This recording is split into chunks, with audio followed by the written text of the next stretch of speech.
السلام عليكم، ازيكم حبايبي؟ عاملين ايه؟ يا رب تكونوا بألف خير. النهارده هنعمل أكلة حلوة جدا مغذية لذيذة. طبعا معظم الناس بتحبها جدا، وخصوصا انا بحب الأكلة دي قوي قوي. هنعمل النهارده المرتة. هنعملها بط بالمرتة تحفة جدا. هيبقى لذيذ قوي قوي، وهيبقى جايب لك في الآخر الشارع من الخلطة بتاعته. نسمي الله وندخل نشوف الأكلة بتاعتنا اللذيذة النهارده. نظامها ايه وهنعملها ازاي؟ اول حاجة معايا جبت طاسة على نار البوتاجاز، حطيت فيها معلقة من الزبدة، معلقتين كده من الزيت، وكمان جبت بصلتين كبار جدا عشان عايزة الخلطة كلها تبقى معتمدة على البصل.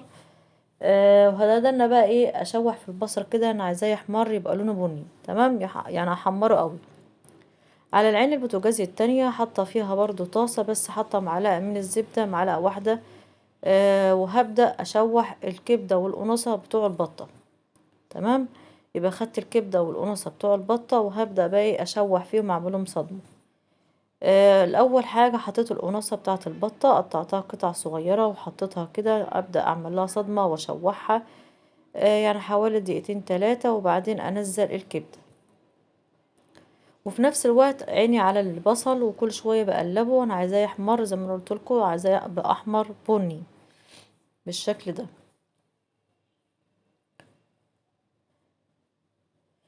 الخلطة دي يا جماعة في ناس عشاق الخلطة دي، بتبقى تحفة جدا جدا. وبتبقى طعمها لذيذ قوي قوي يعني.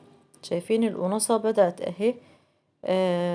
خدت صدمة معانا، قلبتها مع دقيقتين تلاتة. ببدأ انزل الكبدة بتاعة البطاية، برضو بشوحها كده بدها صدمة.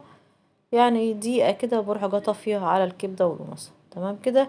وفي نفس الوقت البصلية بدأت تحمر معايا اهي، اصفرت بسيط.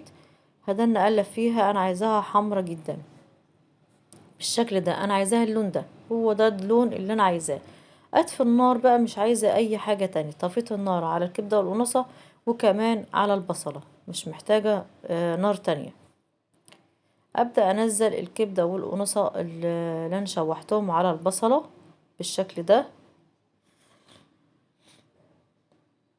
تمام. ونبدأ بقى ايه نظبط الملح بتاعنا، نحط الملح نظبطه، بس اعملي حسابك ان طبعا الشرب او المية اللي هتسلق فيها البطة هتبقى برضو ايه فيها ملح. حطيت كده معلقة صغيرة من الفلفل الاسمر، وحطيت معلقة صغيرة من الكمون، وكمان معلقة صغيرة من التوابل عندك، سواء توابل اللحمة او سبع بهارات. بس كده، مش هحط اي حاجة تانية. تمام. هي دي الخلطة بتاعتنا، هقلبها كده واخلطهم مع بعض، وايه اسيبها تبرد. وعشان تبرد معانا كويس هفضيها كده في اي طبق معانا، علشان اتأكد ان هي بردت. وادي البطاية بتاعتي، يا سلام شفت الجمال. الناس اللي هي اللي بيحبوا البط زي دول، اعملها بالخلطة دي حلوة قوي. هبدأ احشي البطاية من جوه بالخلطة دي. وبعد ما احشيها طبعا بدخلها جوه خالص، علشان الخلطة بتاعتنا ما تخرجش من البطاية وهي بتتسلق. شايفين؟ بجد بجد الخلطة دي ريحتها حلوة قوي قوي قوي، يعني كانت جايبة لاخر الشارع.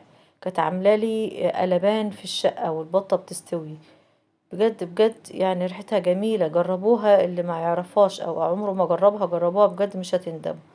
هقفل البطاية بقى كده باللي هو عيدان الخلة دي. شايفين؟ ببدأ اقفل البطن بتاعت البطة، علشان لما اجي احطها تستوي كل ده الخلطة من جوه ما تخرجش.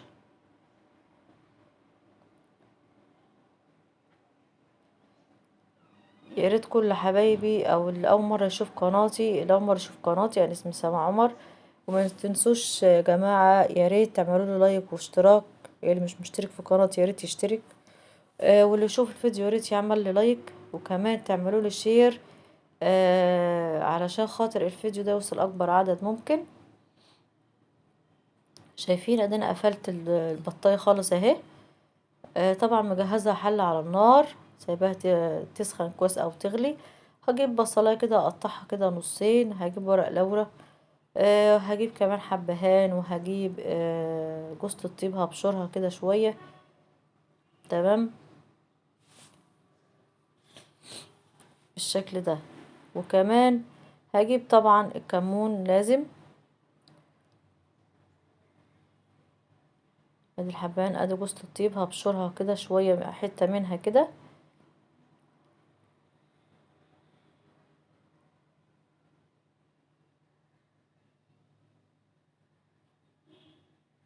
وادي الكمون بتاعنا.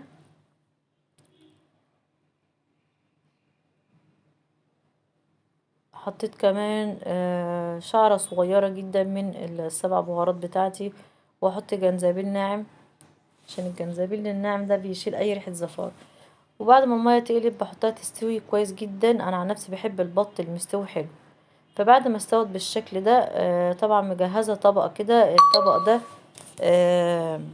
فيه معلقتين كبار من الصلصة، حطيت كمان عليهم فلفل اسمر، واحط ملح كده بسيط جدا، واحط معلقة من الزيت، وابدا اخلط المكونات بتاعتي، اخلطها كويس جدا، وببدا ادهن بيها البطايه علشان احطها تحت الشوايه بقى تاخد اللون الحلو بتاع الشوي بتاعنا ده. طبعا بعد ما استوت انا شلت عيدان الخله منها عشان ما تقولوش ايه اللي فتحها كده. يعني بعد ما بتستوي خالص بروح جايه شايله الخله، العيدان بتاعه الخله بقى اشيلها منها خالص، وبعدين بحطها تحت الشوايه بقى بتاخد اللون الحلو بتاع الشوي. بجد كانت تحفة جدا، وريحتها قلب الدنيا، وغير كده كانت طعمها حلو، والخلطة اللي فيها طعمها ملهاش حل بالشكل ده.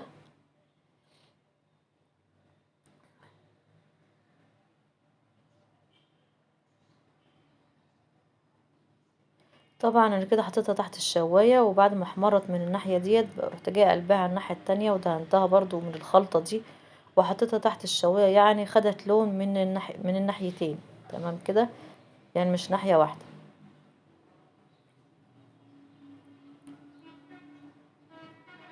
شايفين؟ حاجة كده تحفة ومستوية، هي بس سخنة مش عارفة امسكها بايديا واوريها لكم. شايفين مستوية ازاي؟ جميلة جدا. هطلع لكم بقى الخلطة من جوه واوريكم شكلها عامل ازاي.